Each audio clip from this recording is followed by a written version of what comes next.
പറയൻതുള്ളലിൽ വരുന്നതാണ് സഭാപ്രവേശം, ത്രിപുരദഹനം, ദക്ഷയാഗം, പാഞ്ചാലി സ്വയംവരം, കീചകവധം, കുംഭകർണവധം, ഹരിശ്ചന്ദ്ര ചരിതം. സഭാപ്രവേശം, ത്രിപുരദഹനം, ദക്ഷയാഗം, പാഞ്ചാലി സ്വയംവരം, കീചകവധം, കുംഭകർണ, ഹരിശ്ചന്ദ്ര ചരിതം. സഭാപ്രവേശം, ത്രിപുരദഹനം, ദക്ഷയാഗം, പാഞ്ചാലി സ്വയംവരം, കീചകവധം, കുംഭകർണവധം, ഹരിശ്ചന്ദ്രചരിതം, പറയൻതുള്ളൽ. സഭ, ത്രിപുര, ദക്ഷ, പാഞ്ചാലി, കീചക, കുംഭകർണ, ഹരിശ്ചന്ദ്ര ചരിതം വരെ പറയൻതുള്ളലാണ്. അടുത്ത ഓട്ടംതുള്ളലുകളാണ് ഘോഷയാത്ര, ഭഗവതം, കിർമീരവധം ഓട്ടംതുള്ളൽ, കിരാതം ഓട്ടംതുള്ളൽ, സെമന്തകം ഓട്ടംതുള്ളലാണ്, ബാലിവിജയം, അഹല്യാമോക്ഷം, രുക്മിണീ സ്വയംവരം, സന്താനഗോപാലം ഓട്ടംതുള്ളൽ.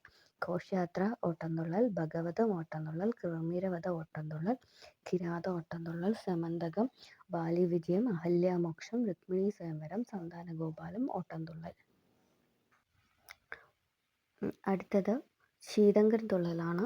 കല്യാണ സൗഗന്ധികം ശീതങ്കൻ തുള്ളൽ, ധ്രുവചരിതം ശീതങ്കൻ തുള്ളൽ, ഗണപതിപ്രാതൽ ശീതങ്കൻ തുള്ളലാണ്, കാളിയൽ മർദ്ദനം, കൃഷ്ണലീല, പ്രഹ്ലാദചരിതം, ഹരിണീ സ്വയംവരം, ധേനുകാവധം, നൃഗമോക്ഷം ഇതൊക്കെ ശീതങ്കൻ തുള്ളലാണ്. കല്യാണ സൗഗന്ധികം, ധ്രുവചരിതം, ഗണപതിപ്രാതൽ, കാളിയമർദ്ദനം, കൃഷ്ണലീല, പ്രഹ്ലാദചരിതം, ഹരിണീ സ്വയംവരം, നൃഗമോക്ഷം, ധേനുകാവധം ഇതൊക്കെ പ്രധാനപ്പെട്ട ശീതങ്കൻ തുള്ളലുകളാണ്.